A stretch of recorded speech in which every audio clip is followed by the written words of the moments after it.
Bismillahirrahmanirrahim. Assalamualaikum. We have a special guest tonight. Ustad Hassan was born and raised north of the border in Montreal, Canada. His pursuit of sacred Islamic knowledge has taken him to 2 continents to sit at the feet of those who still carry unbroken chains of sacred learning. During his stay in South Africa, Ustad Hassan focused primarily on Quranic studies. He subsequently moved to Tehran in Yemen to study at Dar al-Mustafa. During his time there, he was able to study various Islamic sciences, benefiting directly from Habib Umar bin Hafiz, Habib Muhammad bin Abdullah al-Aydras, Habib Hashim bin Aqil, Sheikh Umar bin Hussein al-Khatib, and many others. Without further ado, please welcome Ustad Hassan Petrus.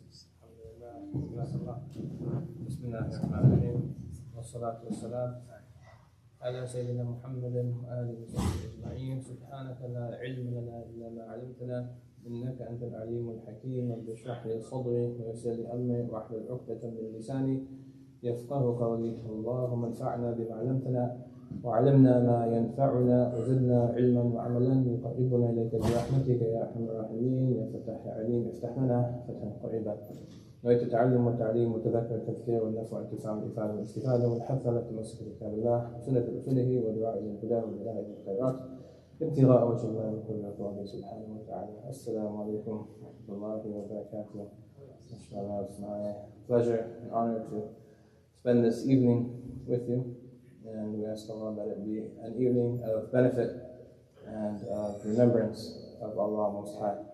So I wanted to share some notes and some thoughts around a beautiful quote that I recently came across, and it struck me as a very deep and significant quote. And one of the scholars of our age, Sheikh Abdullah bin Bayya, this is his quote, and he said that every era has its own challenges. Every era has its own challenges that are specific to it. And he said that the challenge of our time as Muslims is to preserve our akhlaq. The challenge of our time is how do we preserve and maintain and foster and develop our akhlaq. And akhlaq is what? It's good character. Akhlaq is good character, right? The Islamic character, the way of the Prophet ﷺ is an akhlaq. And oftentimes, when we talk about religion, when we talk about Islam, when we talk about deen, sometimes we forget just how important or how central good character is to the religion. Right? So how many hadith or how many verses of the Quran or hadith do we know about good character? Or when we talk about good character in the context of Islam, in the context of the deen, right, what comes to mind? What hadith springs to mind when we talk about good character? Can anybody quote or paraphrase a hadith about good character? Or what hadith encapsulates? What's the relationship? Good? Go ahead. Jameel, mashallah. Ahsant. The most perfect believer has the most good character. Right. Good. So look at the meaning of the hadith. Look at the meaning of hadith and look at the centrality of good character to this religion. So repeat the hadith again. Okay, and then the translation? The most perfect believer has the most beautiful character. Right. So to be a true believer is to have the best character. Right? Does anybody know any other hadith that pertain to good character? So there's so many hadith, right? There's so many hadith, and I'll just list some of them. In Sahih Bukhari, I'll just mention some of them. In Sahih Bukhari, the Prophet said that the best of you are those with the best of character, the best of akhlaq. In Abu Dawood, the most complete believers in Iman are those with the best of character. In Tabrani, the Prophet said, is that the best thing a person is given is good character. In Tirmidhi, the Prophet said, nothing will be weightier in the scales on the Day of Judgment than good character. In Ahmad, nothing leads people to paradise more than taqwa, being mindful of Allah, and good character. In another hadith, is that the Prophet said that I have only been sent to complete good and noble character. Right? So look at how much emphasis and how much stress and how important good character is in this hadith, in these teachings. And unfortunately, it's a tragedy that when we, as Muslims, right, when we ask what is Islam, we know about praying in the masjid, fasting, and zakat, but how many of us associate, right, our deen, Islam, with good character? When these hadith are all stressing and showing us the centrality of good character, right? And Muslims, we should strive to be of utmost good character, because this is from the centrality of our religion. And any attempt or any movement that divorces good character from the deen is problematic. Right? That is not from the religion to divorce the separate good character from the deen. And we know, for instance, that somebody can be religious, but if they don't have that good character, that essential humanity, then their religiosity might not benefit them in a way that you think it would. And the Prophet ﷺ, he told us, there was once a woman in his time that she prayed a lot and she fasted all day, but she had a bad characteristic trait where she would harm her neighbor. She would harm her neighbor. Right? She would be a source of harm for her neighbor. She would speak ill about her neighbors. Right? She would spread lies, gossip. Right? She was a source of harm for her neighbors. And then the Prophet was asked about this. Right? So here you have someone who's very religious, but separate from good character. And the Prophet said, "La khayra fiha," that there's no good in this. Right? There's no good in her. That's not what Islam is about. If you're going to pray and fast, but you're going to harm others, and you're not going to represent the Prophet in his ways and his sunnah, and you're not going to show the best of character, is that Islam is not about that. Right? So again, this is what I'm trying to convey, is that we should, when we think about Islam, we should also remember these hadith, because this is part and parcel of our religion. And look at the terms that the Prophet ﷺ addressed good character with. Because I have only been sent to complete good character. Right? And the question is, of course, in this day and age, right, why is this discussion, why is the discussion of good character and akhlaq, why is that important? Right? Why is it relevant? Why is it pertinent? So, the young men, what would you say? You quoted the hadith, so I'll put you on the spot. So why would you say that good character, what are the reasons why, good character is so important? Or anybody else wants to participate? Anybody have any thoughts? If someone were to ask you, right, why does your religion stress, right, the importance of good character, what would you say? Go ahead. It's central to how we treat others. For sure, of course. So how we treat others, what else? Anything? Any other thoughts that cross your mind? Okay. Well, go ahead. To maintain a good fitrah. To maintain a good fitrah, can you elaborate? Like, so that you don't have any flaws. That you are a good person. Very good person, Mumtaz. Very good reasons. There's different reasons, of course. One argument that you can make is that as Muslims in a society, is that no one sees your Islam. Right? You pray in the masjid, your zakat is in the community, you hajj in Mecca, and no one sees your fasting. Is that the only thing that other people see is how you treat them, and that's your good character. Right? So our relationships, we represent Islam by our character. And there's many stories of people that traveled to Indonesia and different remote places in the world, and they didn't even speak that language. Right? Even the companions, when they went to Afghanistan was a Buddhist country. Right? They didn't even speak that language. The companions reached there. But they had the message of the Quran, they had this good character. There's one amazing story of somebody in Kenya recently, not too long ago. He had a small shop, and whenever kids would come and purchase something from that shop, if they're buying tea, he'd give them a little bit of sugar for free. And if they're buying tea, they'd give them a little bit of milk for free. And anybody who'd come in, he would do a little bit more, just for free. And, that became the custom that people come in, and they know that they're going to get a little bit of sugar, a little bit of milk, if they're buying tea, a little bit of, extra groceries. And somebody asked, why do you do this? And they said, this is a Muslim. This is Islam. And it wasn't long before one family embraced Islam because of his character, right? And then the whole village in Kenya, that they all became Muslim one after another, slowly, because of this one man and his character. Right? He didn't even speak the language, he wasn't fluent in Swahili. So this is one reason why character is important, is because this is what others see of us. And if we want to live up to the legacy of Islam, then it's not going to be by what we do in the masjid, it's going to be by what we do in society. But beyond that, there are deeper reasons. And that's one reason. There are deeper reasons. One of the reasons why character is so important is that, as the hadith tells us, that Allah doesn't look at our forms.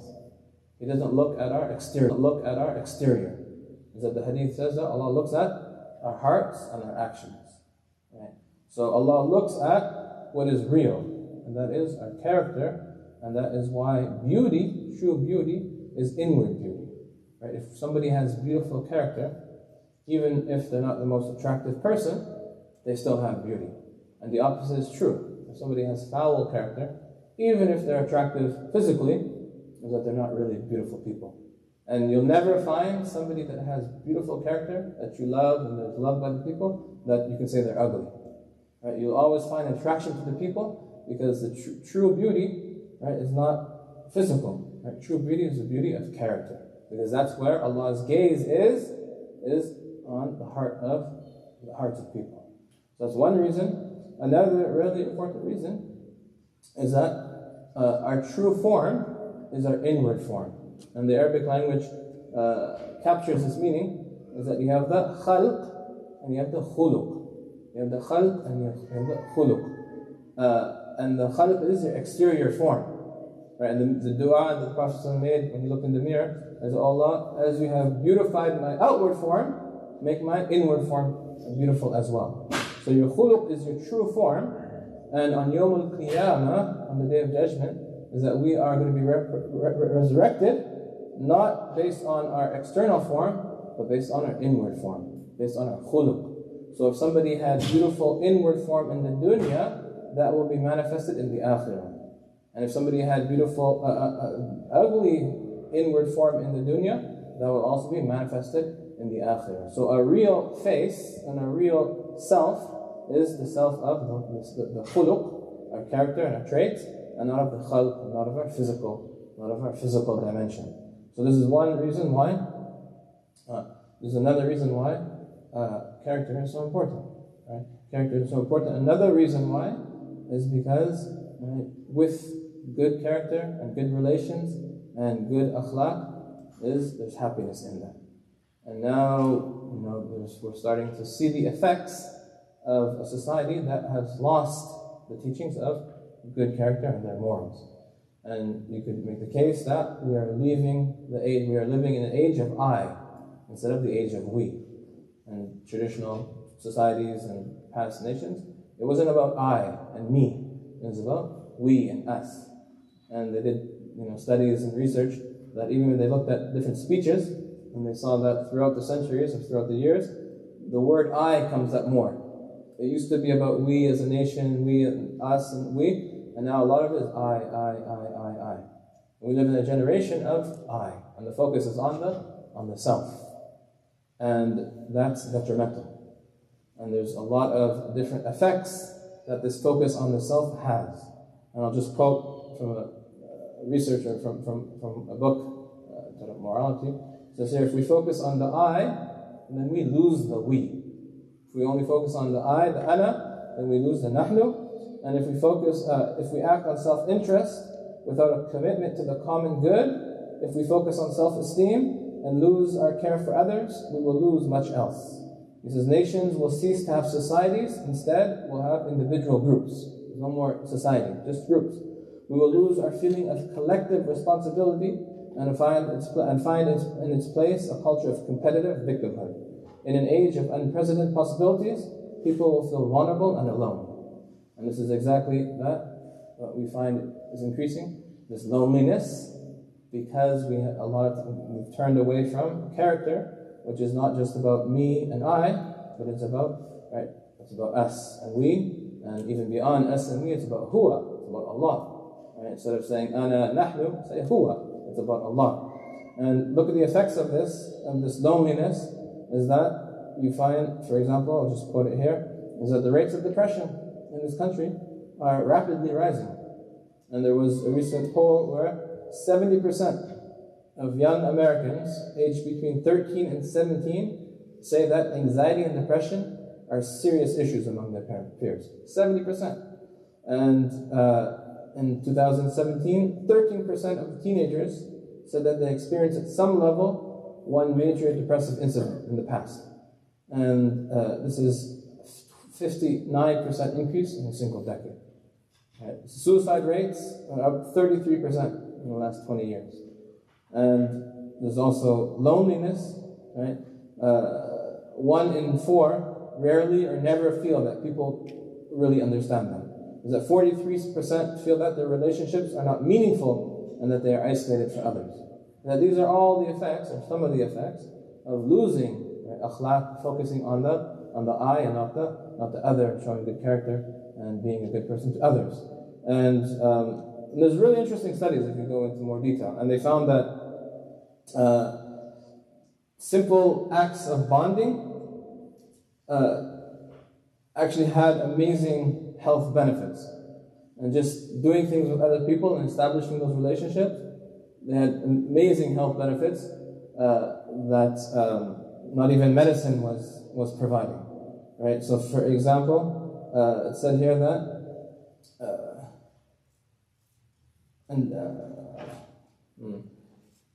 it's not that. So you can read more about it, but just if you look at just the sheer numbers, it's staggering, and it's a serious problem. And alhamdulillah, our community, I wouldn't say is as affected, but if we follow other paths, we could very well find ourselves down that path. But again, that first quote is that the challenge of our age is the challenge of what? Is the challenge of preserving and maintaining our good character. So good character is healthy for you, right? It draws you closer to Allah. It's the most weightiest thing in the scale. If you want to be close to the Prophet ﷺ, it's good character. Is that all good is in this good character? The Prophet ﷺ was sent to complete good character. Is that all good is in good character? What does character mean? Right? When we say character, what does that mean? So character, in English, is from the Greek word, which is to make a mark or an impression on a coin. So that kind of gives you the idea, is that you have this temperament that has been imprinted upon you. That's kind of your filtra. Going back to what Ahmed Zarif said, it's kind of your filtra. Right? You have a certain temperament that Allah has given you. But beyond that, the definition that they give for character, so what's the difference between character and good actions? Alright, is akhlaq the same as a'mal? And if not, what's the difference between akhlaq and a'mal? And oftentimes we hear a lot about the virtues of doing good deeds, but we don't hear as much about having good qualities. So what is the relationship between akhlaq, good character, and a'mal? Is that they say that character is an inner disposition which renders certain kinds of behaviors spontaneous and effortless, and other kinds difficult and laborious. What does that mean? Is that all of our actions spring forth from our characteristic traits. And if we have good characteristic traits, that means that it's easy for us to perform those actions. Right? Those actions will be effortless. So if you want to know if you have a characteristic trait or not, see what is easy for you to do. Right? If somebody gives wealth without a second thought, that means that they're generous. And that means that somebody can be generous even if they give a little bit of wealth. Why? Because it came naturally and it came effortlessly. That means that they're generous. Likewise, the opposite is true. Somebody can write a large check, But if they did it for a different reason, or if it was hard for them, or they felt pressured in society, then it's not true generosity. So from that perspective, is that character is the default, and all actions spring forth from character. And that's why the Prophet said in the hadith that we all know, is that in the body is a certain vessel, and if that vessel, if that piece of flesh is rectified, then everything else is rectified. And that is the heart. So character stems from the heart, and if the heart is rectified, if we work on our character and we fix and we improve and we enhance our character, then everything else will follow suit. Right? And in a sense, all of the a'mal that we think about will come naturally and effortlessly, so it all relates back to character.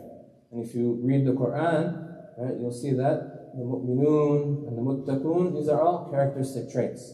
These are people that have acquired those characteristic traits. And character is, of course, something that can be acquired. Yes, there's natural dispositions and inclinations, but it's still something that can be acquired. It's just like, for instance, right, any skill. Right? Somebody might be able to sing naturally very beautifully, but if they go to singing school, their singing ability will be significantly enhanced. Some people, they don't have a singing voice, but if they still go to singing school, they'll be at least decent. Right? So character is like that. We have natural dispositions, but if we work on our character, we can still get somewhere beyond where we're at now. So this is what character is, and the Prophet ﷺ teaches us to seek to enhance our character. And there's an amazing, really interesting discussion, and it's not exclusive to Islamic ethics, is that all of good character goes back to these 4 virtues. These are called the Cardinal Virtues. And the Muslims have taken this, adapted it, and developed it. So they say that if we want to improve in our character, it all goes back to these 4 characteristic traits. Does anybody know any of them? Is that the first is wisdom. The first is wisdom and sound judgment. That's 1. The second is courage. So the first one is hikmah, wisdom. Courage, which is shuja'ah. So for instance, right, we think of good deeds of generosity, but they'll say that actually comes from courage. Because if somebody is stingy, it's actually a form of cowardness, in the sense that they're scared or they're afraid to depart with something that's beloved to them. But somebody who gives liberally, is that they don't have that fear, they have courage. Right? Likewise, embarking on the spiritual path, it takes courage, especially for youth and people in these environments that go against the grain. Right? It takes courage to take a virtuous path, especially when everyone is saying otherwise. Right? So shuja'ah, and then temperance. Temperance is your ability to restrain. Right? Restrain and justice, adl. Ifla and justice. So look at how, if we focus on, where we are cognizant of these 4 cardinal virtues, is that how that can impact and enhance our character across the board. So first I'll go through a little kind of description of what these 4 are, but wisdom and knowledge. And they say that wisdom and knowledge is cognitive strength that entails the acquisition and use of knowledge. Right? So how to use your knowledge in a way that is proper, in a way that is beneficial, that's wisdom. And a lot of this comes from, and there's a new movement in psychology, is that positive psychology. And positive psychology, one of the teachings of positive psychology is they actually go back to these cardinal virtues, because people's characteristic strengths come from virtues. And they say that classical psychology is kind of like modern medicine, in the sense that it will tell you everything that's wrong. Right? There's a whole books of all different disorders, right? But where's the book that tells you everything that's what's right? Right? So a group of psychologists, they said that this is not right.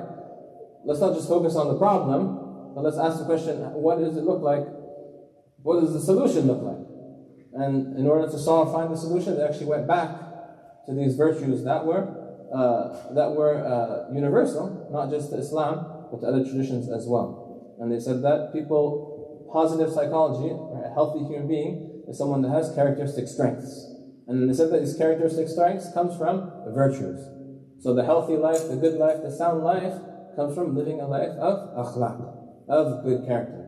So you can see how even from a psychological perspective, right, it all returns back to akhlaq. But let alone psychological perspective, look how central is that this akhlaq is to our deen, right, and how we should be constantly thinking, right, how can we improve and work on our akhlaq and develop our good character. So knowledge and wisdom, right, from knowledge and wisdom's what, right, springs creativity. That comes from knowledge and wisdom.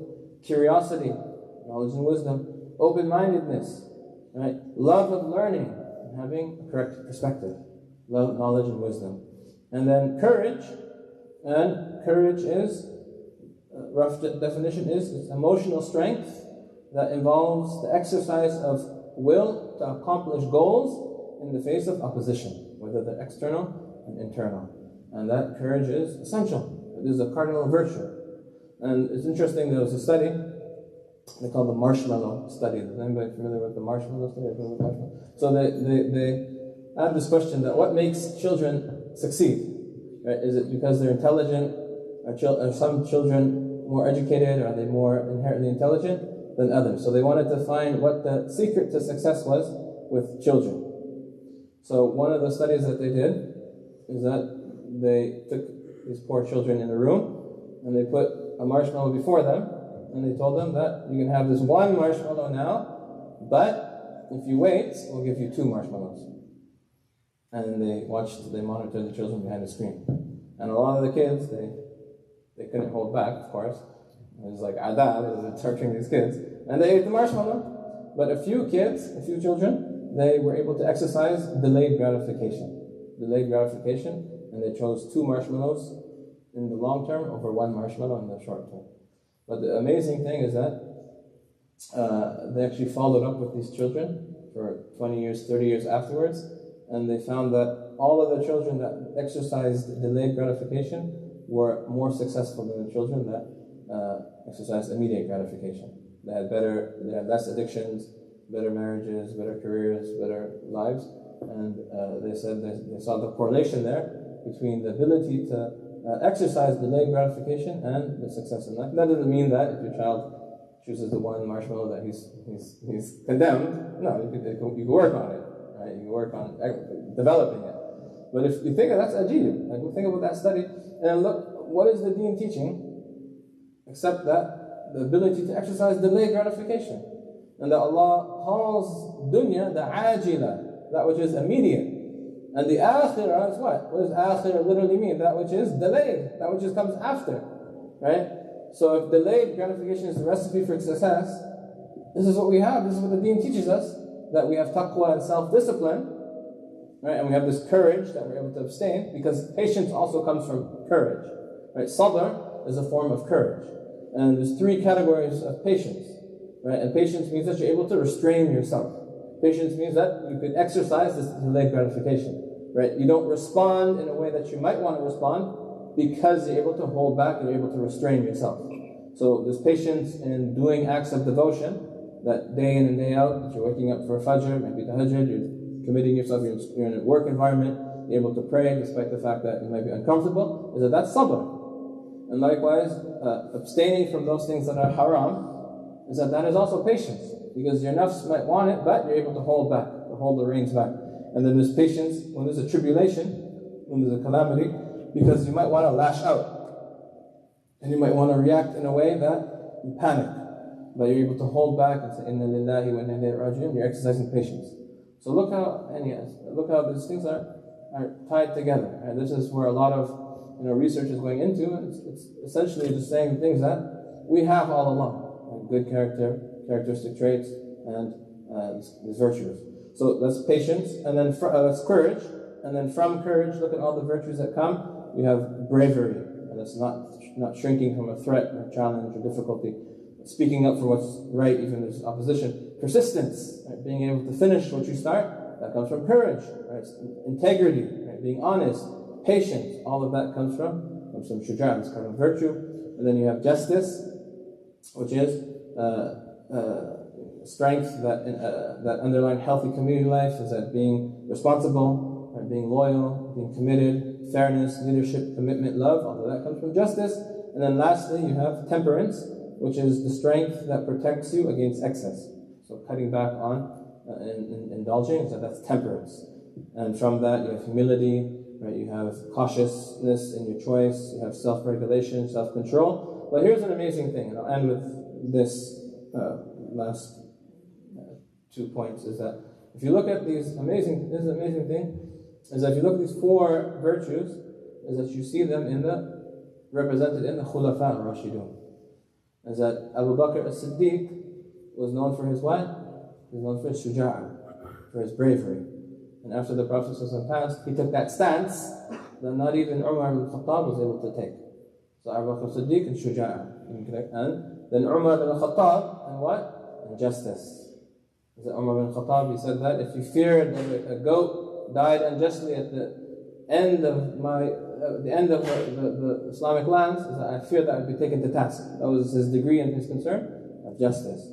And then if you think about Uthman, is that he had that haya, that's temperance, iffa, Uthman bin Affan. And then lastly Ali, and he's the Medina of the Bab al-Ilm. And Ali is hikmah, Ali is wisdom. So you can see that in the 4 Khulafa Rashidin, and then you can see all of that and all of good character in the Prophet ﷺ. So if you want the solution, if you want to improve or you want to enhance our good character, it's very simple. Just connect back to the Prophet ﷺ, because he had the best of character, and he was Sahib Khuluq al-Azim. And Allah praises him in the Quran for his character. And that the Prophet ﷺ was the pinnacle and the exemplary and the height of good character, and that he had the perfect complexion of the perfect combination of all of these cardinal virtues. And that the Prophet ﷺ, all we need to do is connect to his character, and that will be a means for us, right, to acquire all of these benefits that come along with husn al-khuluq, with akhlaq. And I'll just end with this beautiful description about the Prophet ﷺ's character. And we can reflect, and we all know, right, we can speak for a long time about just one aspect of the Prophet ﷺ's character. Right? Talk about his courage, we can speak for a long time. Talk about his generosity, talk about his tolerance, talk about his patience. Right? There's no end to speaking about the Prophet ﷺ's good character. But there's a very beautiful description about the Prophet ﷺ's character. It says, kathir al-haya, that he had a lot of modesty. Qaleel al-adha, he never harmed anybody. Kathir al-salah, and he always rectified the situation. Saduq al-lisan, his tongue was truthful. Right? He was the sadiq al-amin, the sadiq al-masduq. Qaleel al-kalam, and he didn't speak a lot. Kathir al-amal, but he did a lot. He didn't speak a lot, but he did a lot. And then birran, wasulan, waquran, saburan, shaburan, radiyan, haliman, rafiqan, afifan, shafiqan. He was righteous, he would connect ties, he was patient, he was grateful, he was content, he was tolerant, he was rafiqan, he was gentle, he was afifan, he had temperance, and he was shafiqan, he was compassionate. لا لعانا ولا سبابا ولا نماما ولا مغتابا ولا عجولا ولا حقودا ولا بخولا ولا حسودا. And that he would not curse others, nor would he swear at them, nor would he spread gossip, nor would he backbite, nor would he was in haste. He wasn't hasty, he wasn't haqud, he didn't have grudges and hate, he wasn't stingy, nor was he resentful. Is that bashashan? Rather, if you met him, is that he was always smiling. Even though he had, all of the concerns in the world, and that internally he would weep at night, is that if you met him, he was always smiling. To the extent that the companion said that, every time I met the Prophet ﷺ, is that he was smiling at me, and I began to think that I was the most beloved person to him. And then he asked, am I the most beloved person to you? And then the Prophet said that, it's so-and-so. And they said, I wish I didn't ask that question. But the Prophet was truthful. He's not going to say yes and then it's not true. And he was truthful, but he was always smiling.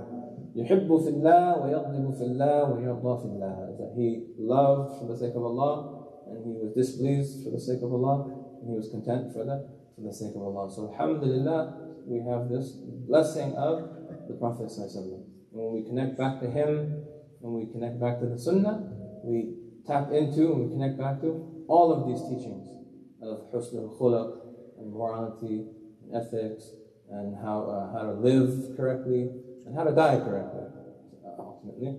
And I'll end with this last beautiful quote, and this is a quote of Imam al-Junayd, is that he said that there are 4 things that will raise a person to the highest ranks.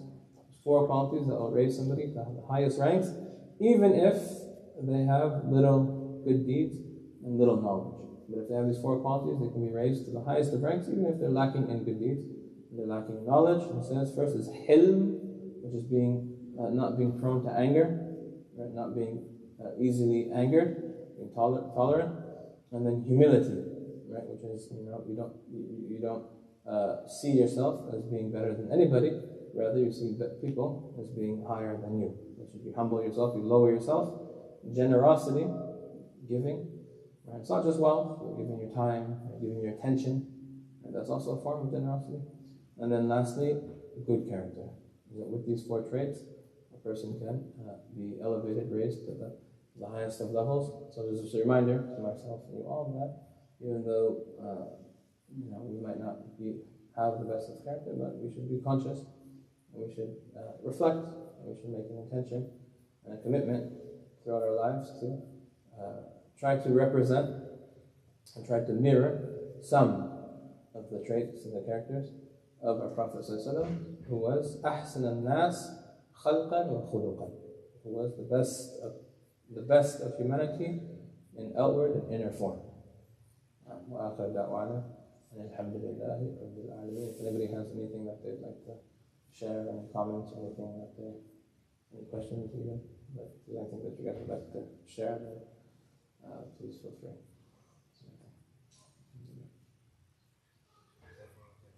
Thank you so much.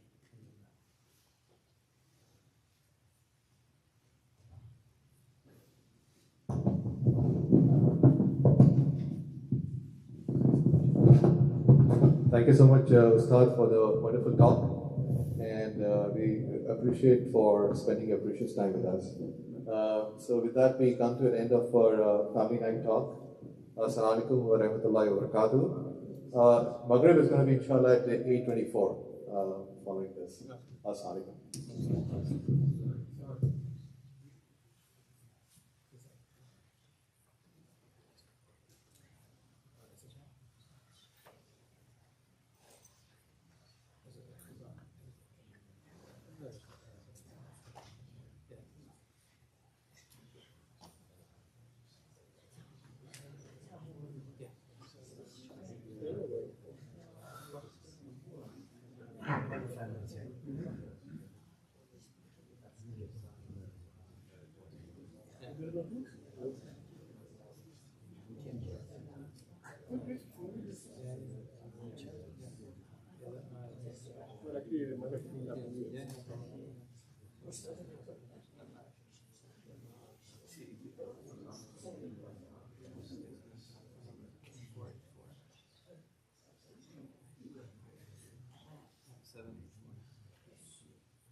They represented him in their own way.